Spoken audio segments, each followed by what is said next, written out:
mga kabayan, ito po yung ating building. Ito po yung view ng isang side ng ating storage building. So yung ating storage building ay na-erect na po yan. Nakita nyo po yung mga steel structure, column, yung mga bracing nya, yung roofing. So ang susunod na activities niyan sa ating storage building ay kakabitan na po yan ng mga interior at saka exterior wall. Hello guys, good morning mga kabayan. So andito po ako ngayon mga kabayan sa ating temporary storage area upang ipakita ko po sa inyo ang ating gagamitin na mga materialis para sa ating interior at saka exterior wall and roofing. So itong materialis na ito mga kabayan, ito po yung sandwich panel. So yung sandwich panel na ito ay insulated. So nagko-control po to ng temperature sa ating building upang hindi makapasok yung sobrang init, sobrang lamig galing sa labas, galing sa ating mga weather condition. So itong sandwich panel mga kabayan ay gagamitin sa exterior walling and roofing. So ito po yung ating mga materialis ngayon. Sobra pa pong dami nito. Hindi pa nila ito naumpisahan ikabit. So itong mga materialis na ito mga kabayan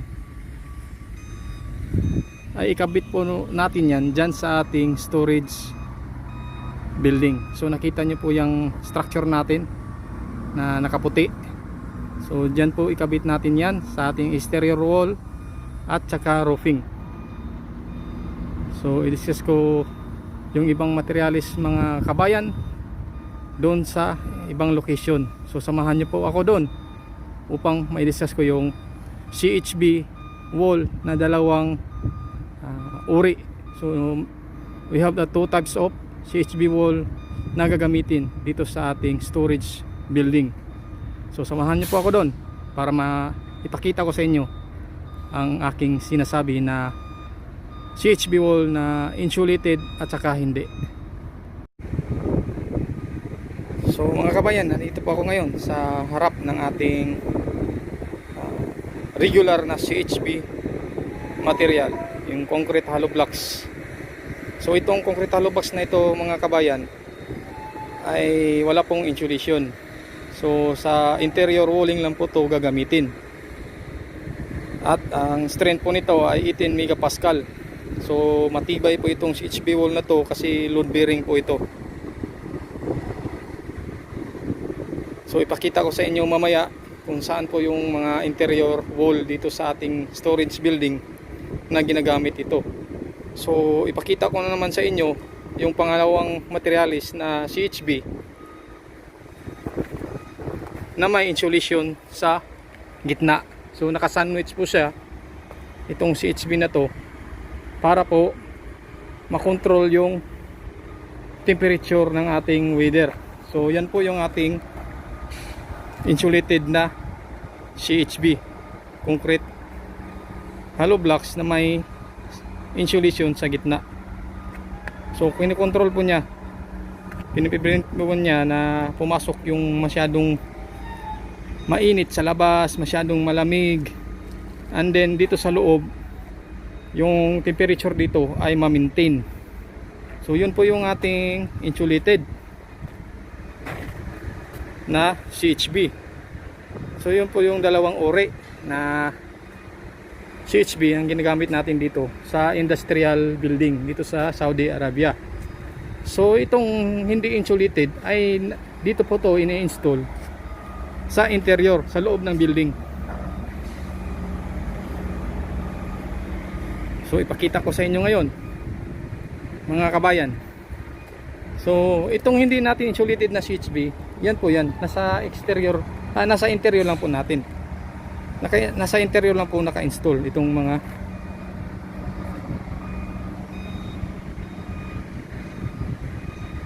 hindi insulated na CHB. So nakita nyo po. So So hindi po insulated yan pag nasa interior.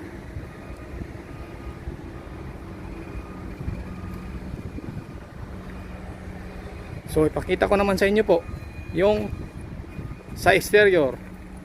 So yung sa exterior, ang ginagamit po natin dyan yung insulated CHB.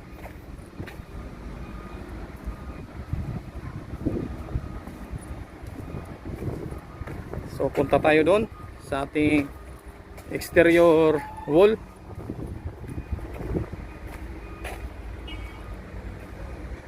So ito po yung mga exterior wall natin. Oh, di ba?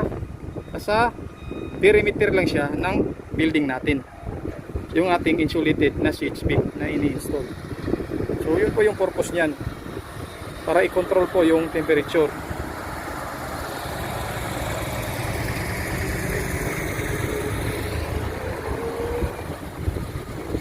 Yun po mga kabayan, yung purpose niyan, yung insulated na CHB.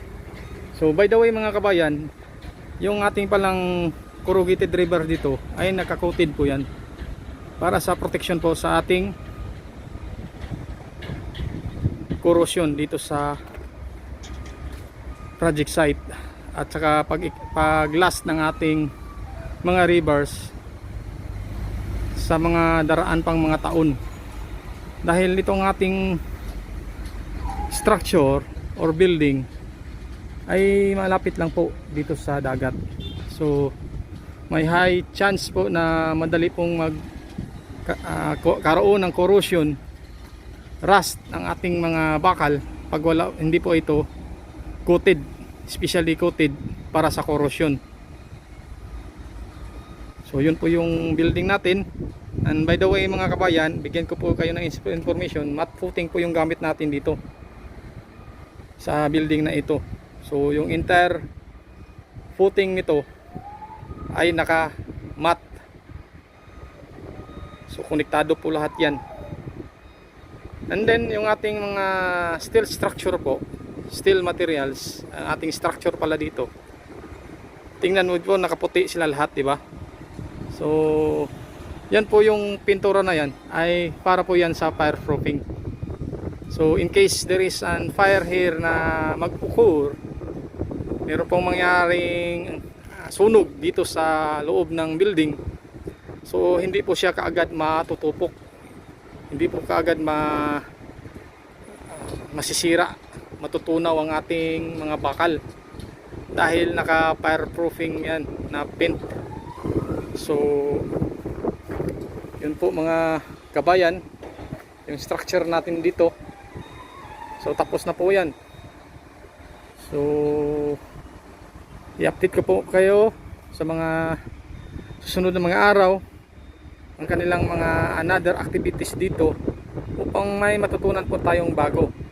So maybe in the near days or weeks, months, may bago po silang mga materials dito na i-install. So i-discuss ko sa inyo mga kabayan yung mga materials na yan upang meron po tayong matutunan. So meron po tayong information dito sa Saudi Arabia kung ano po yung mga klaseng materials na ginagamit dito.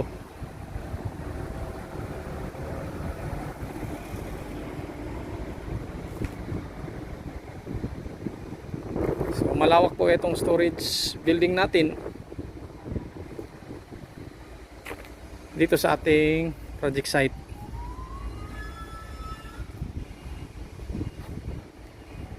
So yung ating column, naka-anchor bolt lang po yan lahat yan po. So naka-anchor bolt lang po lahat yan. So yung meron tayong ditong mga beam sa outside perimeter, nakita nyo yung horizontal na mga beam na yan, I-beam. So yan po yung kakabitan ng sandwich panel natin. So yung ating perimeter pala ay magiging double walling na po yan. So meron siyang CHB sa loob na insulated, meron pa rin yang sandwich panel sa labas. So sobrang protected po yan ng temperature ng ating building dito sa loob. So kinokontrol nyo po niya no? So kasi mga special materials po yung stored dito sa building na ito para sa ating project. So hoping po ngayong umaga meron po tayong natutunan sa aking pag-explain dito sa ating mga materials. So most of the time ito po yung ginagamit dito sa mga industrial plant na ganitong mga materials dito sa Saudi Arabia.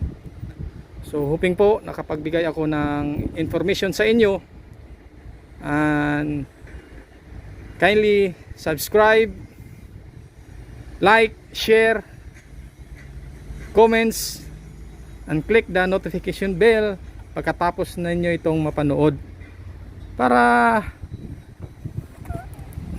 masuportahan nyo po ako sa aking mga ginagawa dito sa aking trabaho. So nire-record ko po itong aking experience dito. In the near future meron po akong makitang mga adventure or experience ko dito sa Saudi Arabia. So salamat po, keep safe, God bless, and more power. See you in the next vlog. Salamat po.